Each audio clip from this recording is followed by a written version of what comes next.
negligenciar onde você não possa prestar auxílio. A vida dos outros, qual se afirma na expressão, é realmente dos outros, e não nossa. Devo compreender que o erro de outrem, hoje, talvez será o meu amanhã, já que nas trilhas evolutivas da Terra, todos somos ainda portadores da natureza humana. O tempo que se emprega na crítica pode ser usado em construção. Toda vez que criticamos alguém, estamos moralmente na obrigação de fazer melhor que esse alguém a tarefa em pauta. Anote, em qualquer tempo e situação, os pontos de vista e as oportunidades, os recursos e os interesses, o sentimento e a educação dos outros são sempre muito diversos dos seus. Criticar não resolve, porque o trabalho da criatura é que lhe determina o valor. Quem ama, ajuda e desculpa sempre. Não condene, abençoe. Lembre-se, por vezes, basta apenas um martelo para arrasar aquilo que os séculos construíram. E vamos para a nossa prece inicial.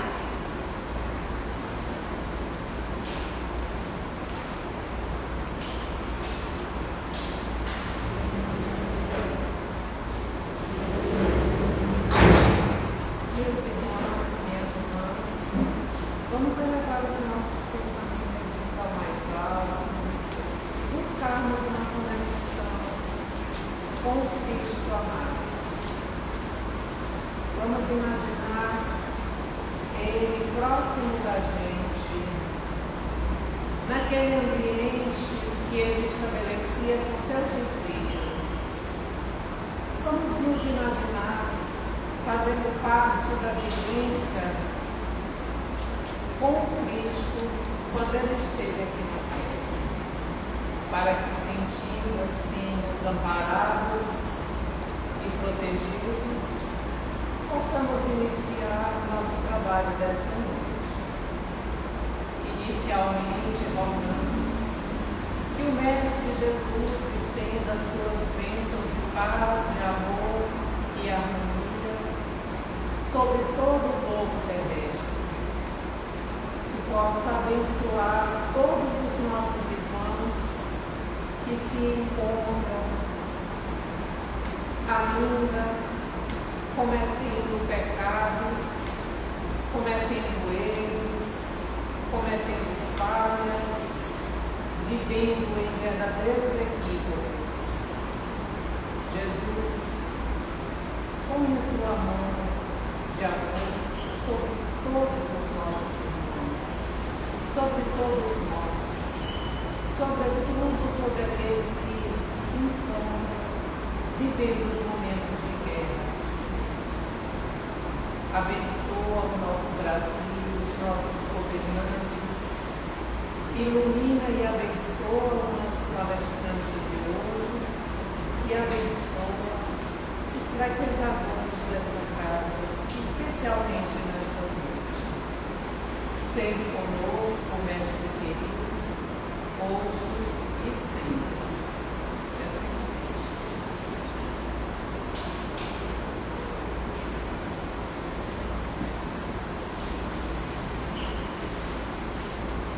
Boa noite. Hoje nós começaremos a conversar a respeito da perturbação espiritual, a partir da questão 163. E aí eu vou ler a questão 63 para que nós possamos comentá-la. A alma tem consciência de si mesma imediatamente depois de deixar o corpo? Resposta: imediatamente não é bem o termo. A alma passa algum tempo em estado de perturbação. Eu vou chamar a atenção a respeito da questão interior, 162. A questão 62 também trata de consciência, mas ela traz o seguinte teor: após a decapitação, por exemplo, conserva o homem por alguns instantes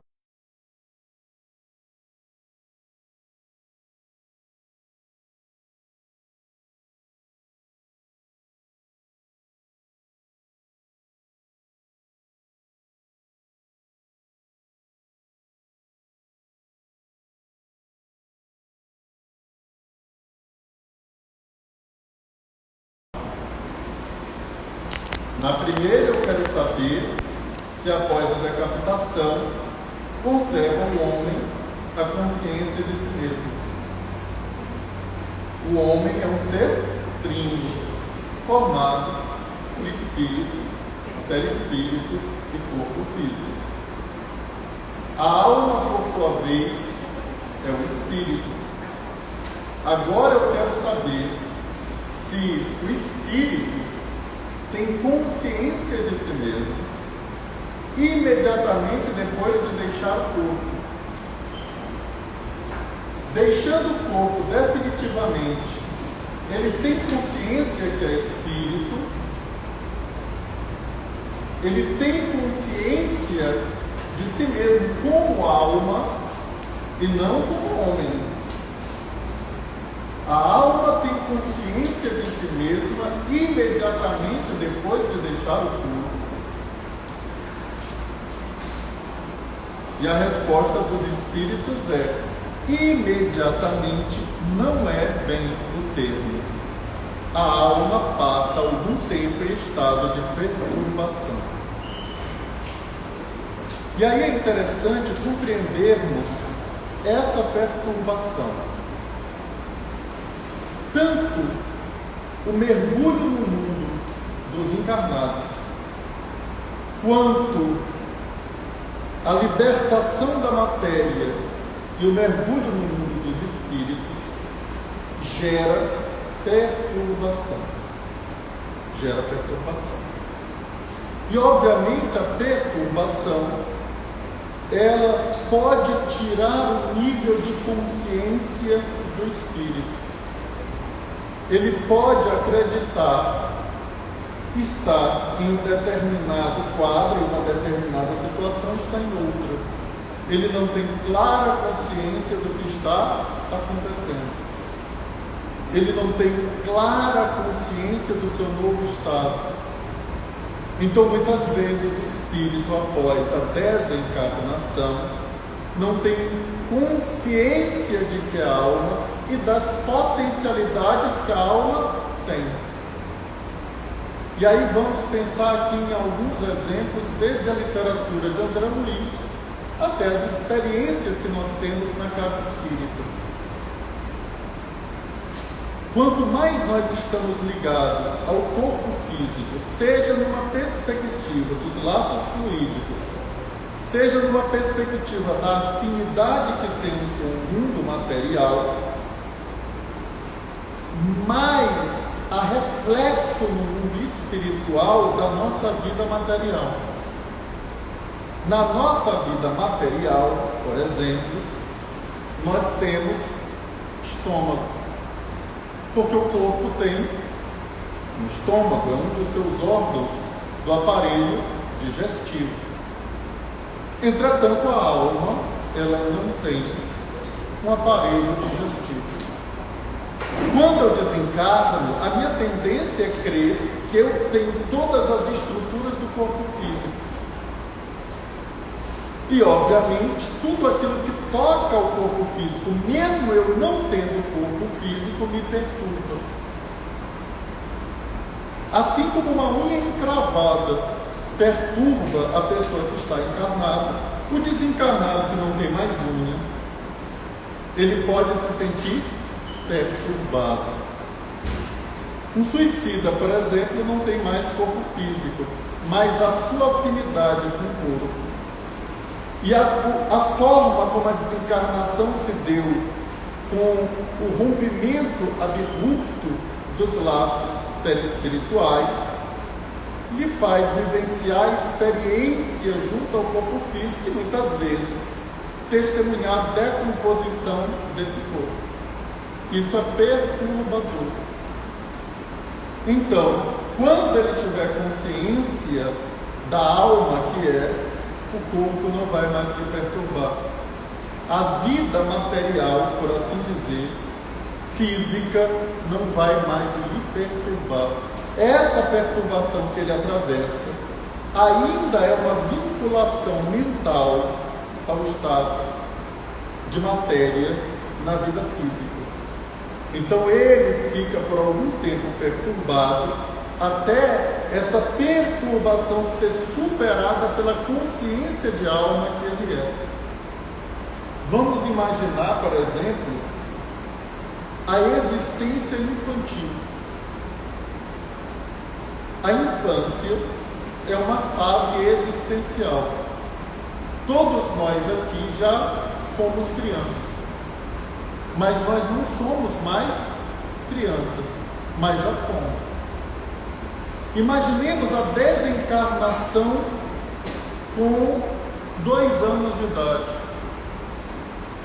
A nossa tendência natural na desencarnação é acreditarmos que temos 2 anos de idade. E passamos por um estado de perturbação, porque numa desencarnação nessa idade, nem sempre, imediatamente, eu me tenho consciência de espírito. Posso ter a consciência humana de, nos meus 2 anos, procurar minha mãe, procurar o meu pai, procurar quem é a minha referência na vida, que também pode ser uma avó, um avô. Mas eu não sou criança, nem aqui no mundo físico e nem no mundo espiritual. Eu estou criança. É um estado existencial. E isso perturba na medida da minha afinidade, da minha vinculação com o mundo material. Então, quanto mais material é a minha vida, quanto mais sensual é a minha vida, maior é o estado de perturbação, porque maior será a minha afinidade com a vida material. Quanto mais as minhas crenças se inclinam para o materialismo, mais perturbado ficamos com o processo de desencarnação, mas também após o passamento, com o tempo de desvinculação com o modelo existencial. Só com o tempo eu vou me percebendo como algo. Só com o tempo eu vou percebendo as leis da vida. Só com o tempo eu estarei preparado nessa consciência de alma para planejar uma outra encarnação, para compreender que Juninho foi uma existência e que eu agora posso me preparar para uma outra, como Josefino Filho, como Cleiton, como Mary, porque agora eu tenho consciência de alma. Ninguém que não tem essa consciência seria capaz de planejar uma reencarnação, a não ser que tenha a real consciência do estado em que se encontra. Então isso não se dá imediatamente.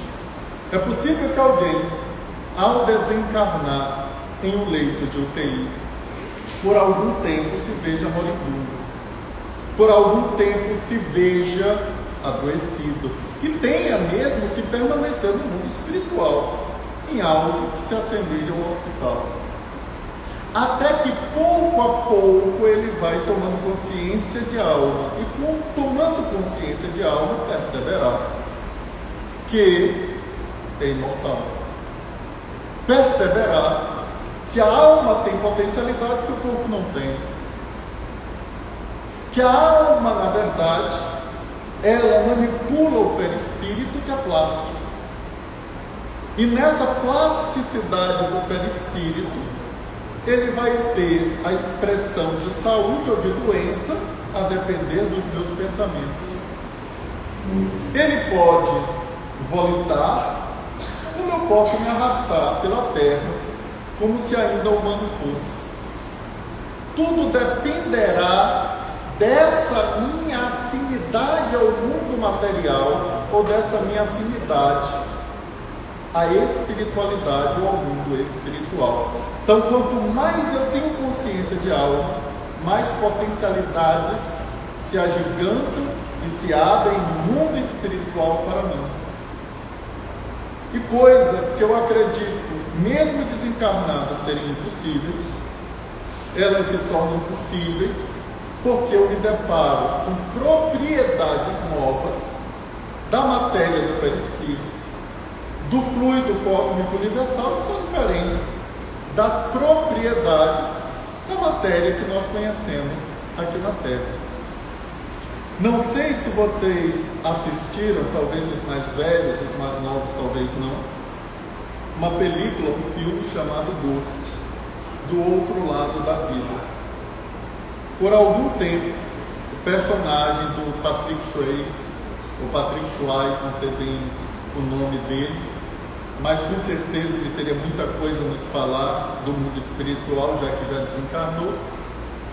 Ele vê outros espíritos com mais experiência e compreendedores da potencialidade da alma.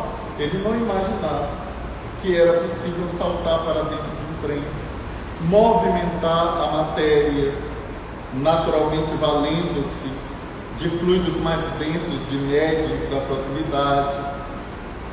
Ele não tinha consciência disso, o outro já tinha ideia de suas potencialidades. E ele vai então descobrindo essas potencialidades aos poucos. Em um momento ele percebe que pode se comunicar por médiuns. Até então, quando nós estamos encarnados, em regra não damos conta disso. Não é uma potencialidade humana eu chegar, me aproximar distante, começar a pensar do lado distante de reproduzir o que eu falo, mas libertos do corpo físico, essa passa a ser uma potencialidade da alma, em razão de propriedades muito específicas do fluido cósmico universal. Então nós vamos ali tomando, nos apropriando dessas características de alma aos poucos, à medida que essa perturbação causada pela vida material vai se dissipando. Vamos imaginar uma outra situação. João tem síndrome de Down. Imagina a experiência de alguém por 30 anos com síndrome de Down. Ao desencarnar com síndrome de Down, é possível que ele chegue no mundo espiritual acreditando que tem síndrome de Down. Mas a síndrome de Down é uma síndrome radicada no gene, geneticamente, em determinados cromossomos. Mas só que o perispírito, ele não tem cromossomos. Esse é um problema da matéria. Não é um problema do perispírito, é um problema da matéria. No momento em que o espírito percebe a sua potencialidade, acaba a síndrome de Down. Aquela perturbação deixa de existir. Mas é possível que algum tempo, mesmo após a desencarnação, eu mantenha a ideia da síndrome. Eu mantenha a ideia daquele estado. De quando em quando se aproxima alguém no mundo espiritual, na reunião mediúnica, narrando um afogamento. Eu estou me afogando. E é interessante como o médium consegue reproduzir até o borbulhar dele se afogando. Ele não está, na verdade, se afogando, mas ele está vivenciando a ideia de um sofrimento moral de afogamento. Ele está, na verdade, em uma sala, numa reunião mediúnica, mas o espírito só vê o que quer ver. Naquele momento ele está se afogando. Por quê? Quem estava se afogando, na verdade, era um homem cuja personalidade terminou com a morte, mas ele ainda não tem consciência de que a alma acredita que, como homem, ainda está se afogando. Outro chega e diz: me ajuda, tem um dardo que me atravessou de uma costela a outra. Esse dardo foi retirado no hospital, ele não sobreviveu, possivelmente foi sepultado sem o dardo. Entretanto, ele ainda traz a imagem fluídica do dardo. Isso é perturbador, isso é um estado de perturbação. Não tem dardo. Como é que nós trabalhamos na reunião mediúnica isso?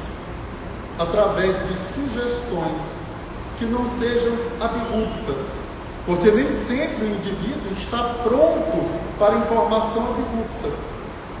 Ele precisa, pouco a pouco, tanto sentir um choque fluídico, a presença dos médiuns, a presença dos encarnados, cujo fluido vital lhe dá um pouco mais de sensação de encarnado, gera ali um estado fluídico de confiança também. Além de um certo bem-estar em razão das preces que são realizadas na reunião mediúnica por uma equipe de apoio. E um dialogador vai sugerindo: calma, os paramédicos chegaram. E quando ele olhar os espíritos bons, como ele vê o que quer ver, ele vai ver os paramédicos. Eles já estão retirando de você o dardo, e ele vai ver o que você está sugerindo que ele veja. Porque é tudo na casa mental. E agora eles estão te dando medicamento, você vai dormir, mas você está muito bem. E ele vai então reproduzindo essa sensação de sono, e ali é levado. Tinha dado, não tinha dado. Os paramédicos eram espíritos superiores, mas ele vai construindo mentalmente isso. Por quê? Porque essa é a realidade mental dele. Quando o espírito desencarnado em estado de perturbação se vê em uma reunião mediúnica, nem sempre ele consegue ver a sala. Ele só vê o que ele quer ver, e se ele ainda não saiu do momento da morte, é o momento da morte que ele vai ver novamente. É a pessoa que ele está dando tiro, é a pessoa que ele empurrou e ele caindo ladeira abaixo, no precipício. Essas são as visões que ele vai dizer que está vendo, vai pedir ajuda, como se aquilo fosse o momento presente e uma realidade. Ele está em estado de perturbação em razão da morte. Ele ainda não tem consciência de alma. Quem tem consciência que a alma não tem mais medo da morte. Como diria João Grilo, não se morre duas vezes. Quando ele é ameaçado pelo cangaceiro, que diz assim: eu vou te matar, você está adiando, eu já morri, não posso morrer duas vezes. Então tem consciência de alma. E aí a pergunta é muito oportuna. A alma tem consciência de si mesma imediatamente depois de deixar o corpo, e imediatamente não é bem inteiro. A alma passa algum tempo em estado de perturbação. E esse tempo, ele depende do quê? Vamos para a questão 164 e 165, que vai nos ajudar a responder essa pergunta. Na questão 64, Kardec pergunta: a perturbação que se segue à separação da alma e do corpo é do mesmo grau e da mesma duração para todos os espíritos? E os espíritos respondem: não. Depende da evolução de cada um.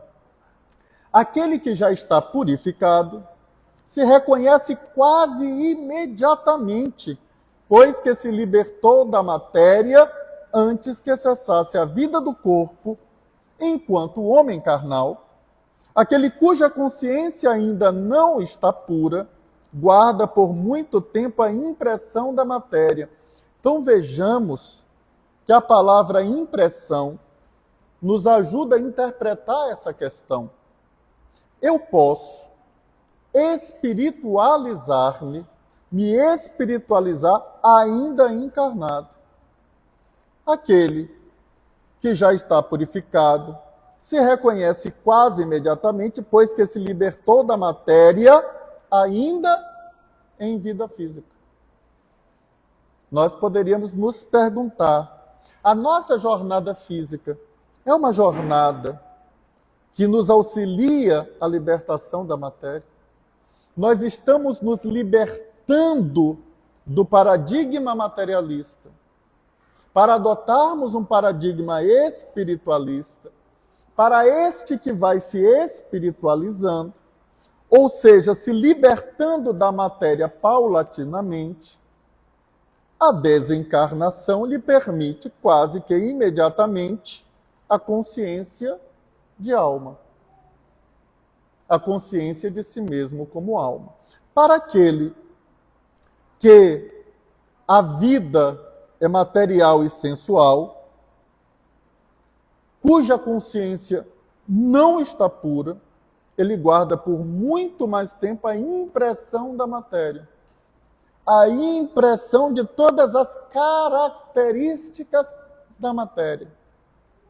E é interessante que em O Livro dos Médiuns, Allan Kardec vai dizer que muitas dessas impressões, em razão da plasticidade do perispírito, ela vai se apresentar no formato de aparência. E aquele vozinho que vivia fumando cachimbo aparece para o médium com cachimbo na boca. Onde é que ele comprou um cachimbo no mundo espiritual? Tem loja de cachimbo no mundo espiritual? Não.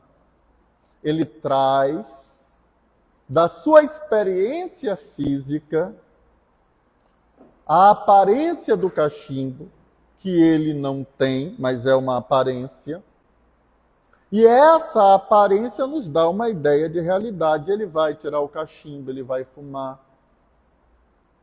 Mas ele está enchendo o pulmão de nicotina? Não tem no mundo espiritual. Não tem plantação de cannabis. Não se preocupe, ele pode até estar fumando um beck. Não tem no mundo espiritual nenhuma plantação dessa natureza. É aparência. Aparentemente, ou ele se apresenta assim, aparente, ou aparência é aquilo que parece ser, não necessariamente que é. Alguém diz assim, olha, fulano parece com o Fábio. Aparência. Parece, mas não é. Parece que ele está com cachimbo, mas na verdade aquilo não é cachimbo. Aquilo ali é fluido. Existe porque o pensamento dele está afinado com o mundo material, e no mundo material ele fumava esse cachimbo. Então, uma questão de afinidade. E essa afinidade, muitas vezes, nos dá o tônus de nossa aparência. Vamos imaginar Emmanuel. Emmanuel, ao se aproximar de Chico, traz rapidamente a memória do senador Públio Lentulus. Instantaneamente ele se apresenta com a aparência de um senador, que foi uma de suas existências, mas da qual ele teve muitas existências depois. Como vai ser a aparência dele? Depende do pensamento. Se o pensamento dele se ligar àquela encarnação, é aquela aparência que ele vai ter. Mas se ele pensar no Frei Manuel de Nóbrega, é essa aparência que ele vai se apresentar. Mas se ele pensar no escravo Nestório, é essa aparência que ele vai se apresentar. Mas se ele pensar no padre Damiano, é com essa aparência que ele vai se apresentar. Só que isso não é perturbador. Isso não é um estado de perturbação. Isso é a grande potência da alma manipulando os fluidos com o pensamento. O que as mãos são para o artífice, os pensamentos são para os fluidos. o artífice manipula ali a massa dando-lhe forma, o espírito com pensamento manipula fluido também lhe dando forma. Mas quando o espírito está perturbado, naturalmente ele vive o sofrimento da perturbação. Ele vive a angústia da perturbação. Emmanuel se apresenta a Chico sem nenhuma perturbação, sem nenhuma angústia, sem nenhum sofrimento, o que demonstra que isso não é um estado de perturbação. Ninguém é visto em um estado de tranquilidade e harmonia para o outro falar assim, fulano está tão perturbado hoje, o perturbado está sofrendo, seja pela sua angústia, pela sua ansiedade. Aquele que está calmo, não. O conceito de perturbação aqui não muda. Mas assim como o perturbado vai trazer a aparência das perturbações de sua encarnação, seja em razão do sofrimento físico, seja em razão dos males morais que ele praticou, e as perturbações podem ser muitas, como, por exemplo, o assassino, que no estado de perturbação não consegue limpar no mundo espiritual a mão do sangue do inocente. E aquilo vira uma perturbação. E na sua mente, se ele não limpar as mãos, ele vai ser pego em algum momento. Porque isso é uma evidência do crime. Isso é o corpo do delito deixado. Vejamos que ele está no estado de perturbação. Esse estado de perturbação pode ser tão pequeno, referente apenas ao tempo que estivemos ligado ao corpo físico. Como é o caso, por exemplo, de alguém que desencarna em razão de uma certa doença e ao desencarnar ainda sente o reflexo daquela doença no mundo espiritual, mas que se dissipa em horas, em dias, em semanas, e logo ele está bem. Imagina alguém que passou sobrevivendo a um câncer por 10 anos, mas é um espírito tão elevado que em uma semana no mundo espiritual se liberta de qualquer resquício da sensação do câncer. Ou seja, a sua desvinculação, a sua desafinidade com a matéria é tão grande que em algum tempo ele tem total consciência de alma. Não tem mais ali nenhum vestígio. Mas eu posso ter outro com tanta afinidade com a matéria que ele precise de um tempo igual ao de uma quimioterapia. Às vezes 9 meses de tratamento, 10 meses, 1 ano e ele ainda sente o peso do câncer, que nem existe mais, porque o câncer atinge a célula e ele nem célula tem nesse corpo. Então, essas são apenas demonstrações ou exemplos de estados de perturbação. Mas no livro O Céu e o Inferno, Allan Kardec vai trazer uma série de exemplos na segunda parte do livro, de espíritos que testemunham esse estado de perturbação. Porque nessa obra, ele vai se aprofundar entre vários temas no passamento, ou seja, no passar de um mundo físico para um mundo espiritual. E nesse passamento os espíritos vão trazer as experiências. Alguns vão trazer uma experiência de perturbação curta, e logo se veem com toda a potencialidade de alma. Outros em uma experiência mais longa. Imaginem que almas como Bezerra de Menezes, o estado de perturbação foi curto. Imaginem um espírito como Chico, se vê como alma quase que imediatamente. Quase que imediatamente, Joana de Ângeles chega ao ponto de dizer que é o próprio Cristo que vem buscá-lo. Ora, alguém, para perceber a presença do próprio Cristo, já se percebeu como alma logo depois de se desligar do corpo. Na verdade, o Chico, ainda encarnado, parecia viver plenamente entre os dois mundos. E isso, na verdade, era reflexo dessa afinidade com o mundo espiritual. A afinidade era tão grande, só para ter uma ideia, em um livro dos Espíritos, quando estudamos as leis morais, nós estudamos quanto à lei de conservação, que para nós basta o necessário. O Zé Pires disse que o Chico é um ser interexistencial. Sim, vive entre as duas existências, a física e a espiritual. E aí a gente vai vendo nessa perspectiva de que à medida que nós vamos nos desligando do corpo, a nossa própria postura, ela passa a ser diferente. Então a gente vê uma lei moral que nos ensina a diferença entre o supérfluo e o necessário. Para o Chico, apenas o necessário. Ele não tinha mais nada do que o necessário. Para ele não era necessário ter um carro na garagem. Para ele não era necessário uma casa que transcendesse o quartinho, o banheiro e o necessário para viver. Para ele não era necessário muitas coisas que para nós ainda são necessárias. Isso por quê? Porque ele não tinha afinidade, na perspectiva filosófica, com a matéria. Então era um outro modelo de vida. Então até o modelo de vida, à medida que nós nos espiritualizamos, ela vai mudando. Olha a proposta de modelo de vida para o mancebo rico que Jesus propõe. Já que tu cumpres todas as leis de Deus, vai, toma tudo que tu tens, vende, o resultado dá aos pobres e depois me segue. E o mancebo rico diz, não, isso aí eu não consigo fazer.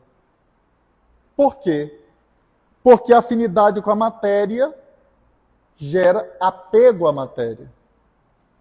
Desafinidade com a matéria ou afinidade com o mundo espiritual gera desapego à matéria.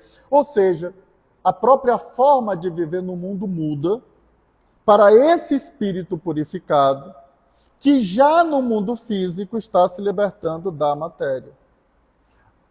Eu vi coisas interessantes nos jornais, por exemplo, um vulcão numa ilha que havia entrado em erupção e as pessoas não queriam sair das suas casas. Olha que apego. Ou na catástrofe do Rio Grande do Sul, que algumas pessoas queriam ficar nas suas casas para vigiar os móveis, para ninguém roubar. E se você morrer, tem problema não, a cadeira que eu comprei é mais importante. E eu conversando com um amigo espírita, numa entrevista, num programa, no qual eu era entrevistador, eu perguntei das lições que você percebeu nessa catástrofe. Qual mais lhe chamou a atenção? Para um dos estados mais ricos da República, o desapego. Nós víamos de casas saindo dezenas de centenas de sapatos que nós nem sabíamos se já foram todos usados. E de repente a água levava as coisas pelas quais nos apegávamos, para aprendermos o desapego. Aprendermos de repente a conviver em um galpão com pessoas desconhecidas. Desapegar o carro de luxo que se foi para nos movimentarmos em direção à criança desconhecida que chorava ao lado e que não sabia onde estava a mãe e que precisava de um afago, de um abraço querido. São lições importantes que pouco a pouco vão nos trazendo a consciência de um Chico. Na vida, só o necessário, como diria o urso Balu, porque o extraordinário é demais. Ou seja, aquilo que vai além ao ordinário é demais. O necessário nos faz bem. O que ultrapassa o necessário ou supérfluo nos faz mal. gera apego, apego gera sofrimento, porque em algum momento a gente vai se desapegar, em algum momento nós vamos desencarnar. E essa viagem ao país dos imortais é um convite ao desapego. Quem nunca leu a comunicação da Rainha de França, no Evangelho segundo o Espiritismo, para ver o que é o impacto do desapego, uma realeza e de repente não tenho mais nada. Recordo-me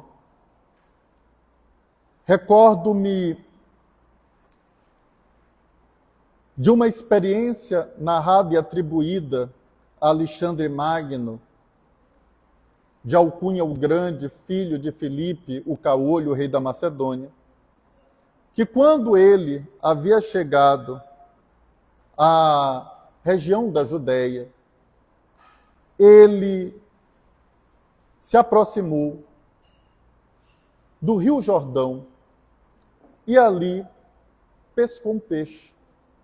E esse peixe era um peixe muito saboroso. E ele então concluiu que aquele peixe vinha do paraíso. Reuniu algumas tropas e marchou em direção ao que acreditava ser o paraíso, descendo o rio. E segundo a lenda, ele chegou aos portões do paraíso, mas havia duas grandes pedras que impediam que ele entrasse no paraíso. E ele disse: eu sou o rei do mundo. Todos os exércitos do mundo se ajoelham a Alexandre. Não há uma só terra que eu não conquistei. Eu ordeno que as pedras se movam para eu entrar no paraíso. Mas as pedras não se moveram. E mesmo com o esforço dos seus soldados, nada aconteceu. Até que ele, percebendo que não tinha condições de entrar no paraíso, perguntou: por que eu não posso entrar no paraíso? E uma voz de Cid Moreira respondeu do outro lado: porque te faltam credenciais. E quais são as credenciais? Os valores morais, a nobreza de caráter. E ele, percebendo que não tinha credenciais e nem forças para entrar no paraíso, resolveu perguntar: podes então me dar pelo menos, hoje em dia falaríamos um souvenir, mas apenas alguma prova de que eu estive nos portões do paraíso? E as pedras se moveram e de dentro foi lançado um pedaço de fêmur humano. E ele então pegou o osso, pensou em jogar fora, mas lembrou que era a única prova que ele tinha de que esteve nos portões do paraíso. Marchou então em direção à Alexandria mais próxima e, ao chegar, reuniu os seus sábios, magos, conselheiros, para que eles pudessem explicar o significado daquele osso. Depois de algum tempo pensando, eles reuniram a multidão que fazia parte da corte de Alexandre e pediram que trouxessem uma balança e trouxessem todo o ouro daquela Alexandria. E eles então colocaram o osso em um prato da balança e começaram a colocar pedras preciosas, moedas, gemas de alto valor no outro prato. E por mais que se enchesse o prato de joias e de tesouro, o prato, ele permanecia elevado e o osso parecia ser mais pesado do que tudo. E ele ficou abismado, porque de fato aquilo só poderia ser um presente do paraíso. E ele então olha para um dos magos e diz: explique-me o que isso significa. E ele se abaixa, pega um pouco de terra do chão e coloca em cima do osso. E de repente, pende para o outro lado do prato e diz: Vossa Majestade é o homem mais poderoso do mundo. Todos os tesouros são seus. Não há tesouro no mundo que não possa chegar às suas mãos. Os homens se curvam, os sacerdotes se curvam, Os exércitos prometem fidelidade a você, o grande general de todos nós. Mas basta que um pequeno punhado de terra seja jogado em cima do corpo morto e tudo se perderá. Dando a ideia do grande convite à espiritualidade. Tudo que é conquistado na perspectiva material, um dia se perderá. Ou, como diria a aquarela, um dia vai descolorir.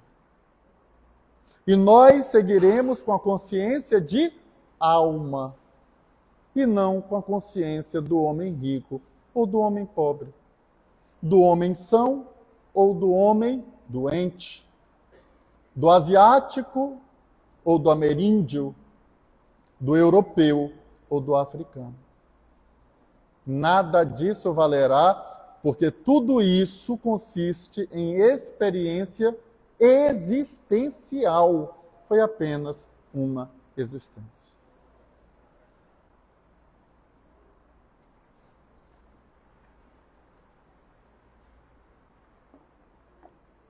E aí a nossa última pergunta sobre a perturbação espiritual. O conhecimento do espiritismo exerce alguma influência sobre a duração mais ou menos longa da perturbação? E os espíritos dizem, influência muito grande. Por isso que o espírito já antecipadamente compreendia a sua situação. Mas a prática do bem e a consciência pura são o que maior influência exercem. E aqui uma nota de Allan Kardec. Por ocasião da morte, tudo a princípio é confuso. De algum tempo precisa a alma para entrar no conhecimento de si mesma. A alma. Ela se acha como que aturdida, no estado de uma pessoa que despertou do profundo sono e procura orientar-se sobre a sua situação. A lucidez das ideias, a memória do passado lhe voltam à medida que se apaga a influência da matéria que ela acaba de abandonar. E à medida que se dissipa a espécie de névoa que lhe obscurece os pensamentos. Muito variável o tempo que dura a perturbação que se segue à morte. Pode ser de algumas horas, como também de muitos meses e até de muitos anos. Aqueles que desde quando ainda viviam na Terra se identificaram com o estado futuro que os aguardava, são os em que menos longa ela é, porque esses compreendem imediatamente a posição em que se encontram. Vale a pena reler essa frase. Aqueles que desde quando ainda viviam na Terra, estavam encarnados, e se identificaram com o estado futuro. Qual é o estado futuro? O estado de alma, o estado de espírito. Não é esse o estado futuro de todos nós depois da morte? Aqueles que se identificaram com o estado futuro que os aguardava, são os em que menos longa ela, a perturbação, é. Porque esses compreendem imediatamente a posição em que se encontram. Aquela perturbação apresenta circunstâncias especiais, de acordo com os caracteres dos indivíduos e principalmente com o gênero de morte. Nos casos de morte violenta, por suicídio, suplício, acidente, apoplexia, ferimentos, etc., o espírito fica surpreendido, espantado e não acredita estar morto. Lembra do filme Ghost? Leva um tiro e, ao levar o tiro, corre atrás do assassino. Nem se dá conta da morte. Então ele ainda acredita que está encarnado. Em razão dessa violência e da instantânea desligação da alma do corpo físico. Obstinadamente sustenta que não o está. Estou vivo. Não estou desencarnado. No entanto, vê o seu próprio corpo. Reconhece que esse corpo é seu, mas não compreende que se ache separado dele. Também aconteceu no Ghost. Depois ele volta, olha o corpo, tem dificuldade de entender o que aconteceu. Acerca-se das pessoas a quem estima. Fala-lhes e não percebe porque elas não o ouvem. Também aconteceu com ele. Se aproxima da esposa, ela não ouve. Se aproxima do amigo que não era tão amigo, mas ele também não ouve. Semelhante ilusão se prolonga até ao completo desprendimento do perispírito. Só então o espírito se reconhece como tal. Eu agora me reconheço como alma, me reconheço como espírito. E compreende que não pertence mais ao número dos vivos. Este fenômeno se explica facilmente. Surpreendido de improviso pela morte, o espírito fica atordoado com a brusca mudança que nele se operou. Em praticamente todos, há alguma perturbação. Considera ainda a morte como sinônimo de destruição, de aniquilamento. Ora, porque pensa, vê, ouve, tem a sensação de não estar morto. É o que acontece com André Luiz, na obra Nosso Lar. Penso, ouço, meus pulmões se enchem de ar, ainda tenho as mesmas sensações. Isso, exatamente. Mas lhe aumenta a ilusão o fato de se ver com um corpo semelhante na forma ao precedente, mas cuja natureza etérea ainda não teve tempo de estudar. O corpo é o mesmo, é semelhante. Os meus olhos, se eu tinha bigode, está aqui o bigode, a minha altura, e assim sucessivamente.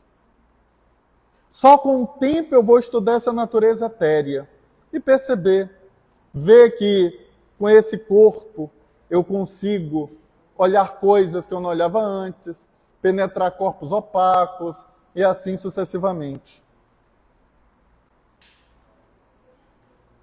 Mas lhe aumenta a ilusão o fato de se ver com um corpo semelhante. Julga o sólido e compacto como o primeiro, e quando se lhe chama a atenção para esse ponto, admira-se de não poder palpá-lo. Esse fenômeno é análogo ao que ocorre com alguns sonâmbulos inexperientes, que não creem dormir. Acreditam que estão acordados, a alma ali, ante a inexperiência do fenômeno de emancipação da alma. E que tem o sono por sinônimo de suspensão das faculdades. Ora, como pensam livremente e veem, julgam que não dormem. Certos espíritos revelam essa particularidade, se bem que a morte não lhes tenha sobrevindo inopinadamente.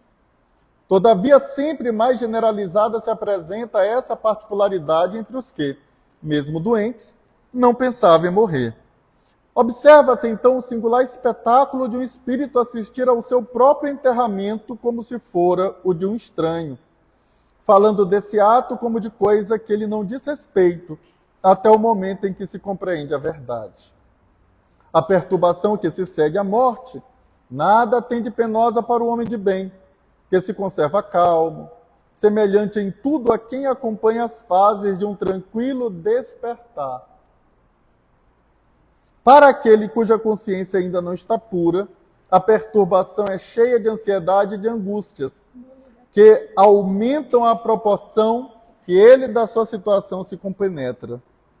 Nos casos de morte coletiva, tem sido observado que todos os que perecem ao mesmo tempo nem sempre tornam a ver-se logo. O espírito vê o que quer ver. Presas de perturbação que se segue à morte, cada um vai para o seu lado, ou só se preocupa com os que lhe interessam. E nisso, nós concluímos esse capítulo 3 da segunda parte e percebemos uma outra coisa importante sobre a perturbação no mundo espiritual em face dessa pergunta. Conhecimento espírita ajuda a reduzir o estado de perturbação? E eu responderia o seguinte: Zygmunt Bauman, o grande sociólogo polonês, também já desencarnado, escreveu um livro fantástico intitulado Medo Líquido. Nesse livro, Bauman, ele estabelece como paradigmas do medo a sombra e para ele a sombra representa o desconhecido. Se eu sou colocado em um salão sem luzes, na escuridão, um salão que eu não conheço, eu não sei que obstáculos tem, se as cadeiras estão espalhadas, mesas, brinquedos, eu vou andar com cuidado e com medo de tropeçar. Porque a escuridão é a representação do desconhecimento, numa perspectiva psicanalítica. Então ele diz que o primeiro elemento do medo é a sombra, é o desconhecimento. Quando eu conheço, a doutrina espírita me traz luzes, eu agora vejo as coisas de forma clara. Quando eu acendo a luz, agora eu sei como é que eu ando entre as cadeiras sem me tropeçar. Entretanto, vamos imaginar uma situação diferente.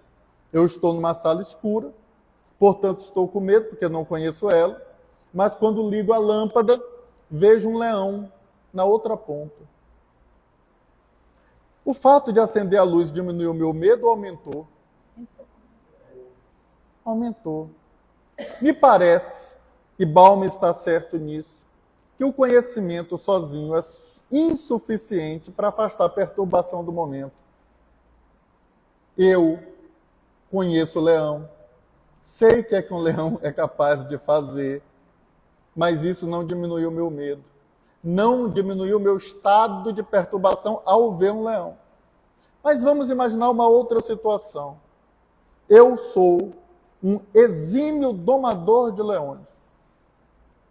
E aí eu estou num quarto escuro, naturalmente com medo. Na hora que eu ligo a luz e vejo o leão, eu... Ai, graças a Deus, é só um leão. Se fosse um urso, eu não saberia o que fazer. Mas leão é comigo. Eu sei domar leões. Sou um exímio domador de leões. Isso aqui eu tiro de letra. Por quê? Porque eu tenho habilidades e competências para lidar com um leão. Então ele vai dizer que o medo tem 2 paradigmas básicos: o desconhecimento e a falta de habilidades. Eu tenho espírita que estuda a doutrina espírita e tem conhecimento, não necessariamente habilidades para lidar com a morte. Não necessariamente habilidades para lidar com os próprios erros depois da desencarnação, das lembranças e das memórias dos erros que cometeu. Não necessariamente.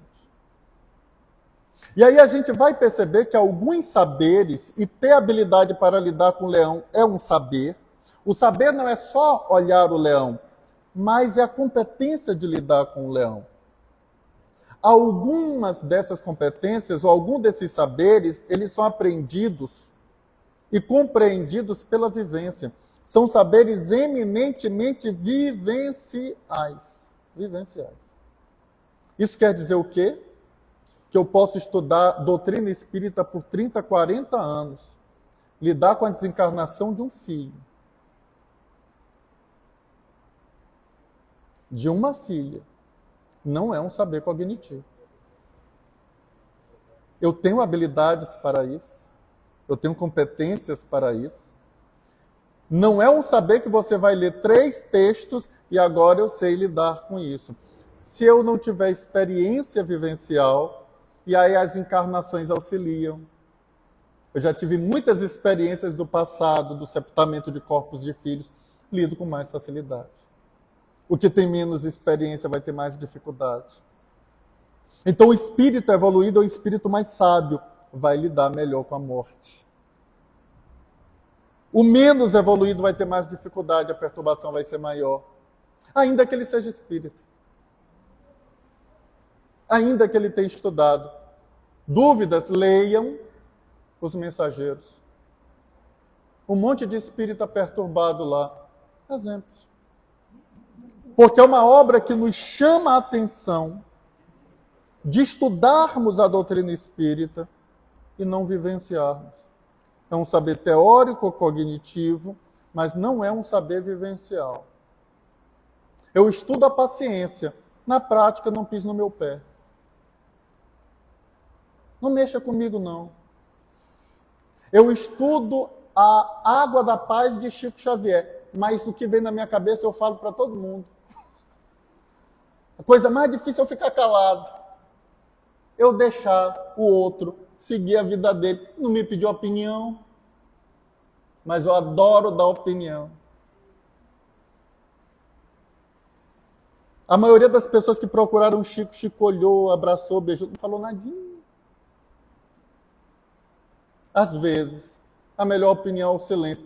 Pense num povo que tem dificuldade de tomar essa aguinha da paz. Então a gente não tem vivência. Tem muita teoria. Tem a claridade que ilumina, mas não tem a habilidade. Vocês podem ler, nós podemos ler 100 vezes aquele texto, Paciência do Evangelho segundo o Espiritismo. Isso não nos habilita a ter paciência. O que vai nos habilitar a ter paciência é alguém perturbando dentro de casa. É o filho que chega tarde. É a sogra difícil. É por isso que a Federação Espírita Brasileira, ela lançou uma campanha, para mim, uma das mais belas, pela área de comunicação social espírita nacional. A vida ensina, o Espiritismo explica. Mas quem ensina é a vida.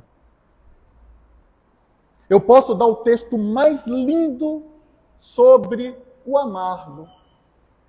Se não tomar café amargo, não vai saber o que é amargo. Porque isso não é um saber cognitivo, é um saber vivencial. Ninguém aprende a amar porque leu um texto sobre o amor. Amar se aprende amando. Tocar violão se aprende tocando violão. Podem procurar o melhor texto se não tocar violão. Não vai aprender a tocar violão porque lê um texto. Então a vida nos convida à espiritualização, que é diferente das luzes cognitivas que o pensamento espírita nos traz. É necessário viver. É necessário ter experiência. Então, se você tem um marido difícil, dê graças a Deus. Ele é um professor, só está ensinando. É a vida que ensina. Ah, é o meu filho que é difícil. Bacana, excelente professor. O Espiritismo só vai explicar, quem vai ensinar é ele. Ele é que vai ensinar. Por isso, o conhecimento por si só não é impeditivo que haja perturbações. Oi? Exatamente. Principalmente quando a prática é boa. Então, a boa vivência vai nos conduzindo à perfeição. Então, até a próxima terça-feira. Obrigada, Fábio. Gratidão, Fábio sempre pisa ali no nosso caminho, né, gente? Sempre dá aquele ensinamento pra gente. E nós terminamos hoje o capítulo 3. Semana que vem a gente vai para o capítulo 4, na questão 166. Convidamos vocês a estarem presentes conosco nesse estudo e nos acompanhem no Instagram. Segue, compartilha, curte. Ajuda a gente aí, viu? A divulgar o nosso canal. E a gente vai fazer nossa prece de encerramento com a nossa irmã Inês.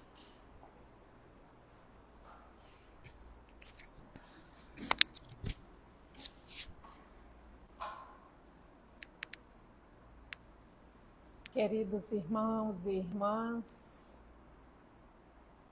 agora com as nossas mentes e os nossos corações alimentados pelo maravilhoso conhecimento desta noite, vamos novamente nos dirigir ao nosso irmão maior e dizer: Cristo amado, nós te somos gratos por estas oportunidades, por estar nos permitindo experimentar uma parte das nossas tarefas, experimentar o conhecimento. E como nos disse o palestrante, cabe a nós agora, conhecedores que somos, dos nossos deveres e das nossas obrigações, com o processo de reforma íntima que cabe a cada um de nós caminharmos.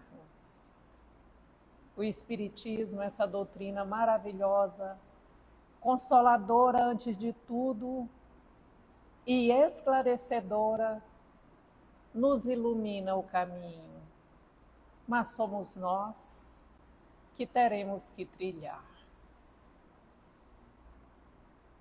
Como é bom ver a experiência do conhecimento real da espiritualidade sendo ministrado na Terra. Como é bom receber o conhecimento para que a gente possa, na tranquilidade, da certeza de que estamos recebendo aquilo que o Mestre nos prometeu há 2000 anos atrás, para que mais uma vez nos ajudássemos a caminhar, construindo o processo de modificação, de melhoramento, de aprimoramento e de elevação das nossas mentes e dos nossos espíritos. Como é bom conviver com os dois lados equilibrados. Como é bom poder não ter medo, porque temos a certeza de que aqui é só uma passagem, que a espiritualidade maior nos aguarda a todos para um retorno após mais uma experiência que com certeza nos melhorou em alguma coisa. Obrigada. Obrigada, Mestre querido, por permitir e por nos trazer a luz do esclarecimento que norteia, ampara e ilumina os nossos dias. Que o bom e amado mentor espiritual dessa casa possa abraçar o nosso irmão palestrante da noite, dizendo a ele: muito obrigada pela colaboração, muito obrigada pelo esclarecimento, muito obrigada pela luz que trouxe a todos nós. Ser conosco, amado Cristo, hoje e sempre. Que assim seja.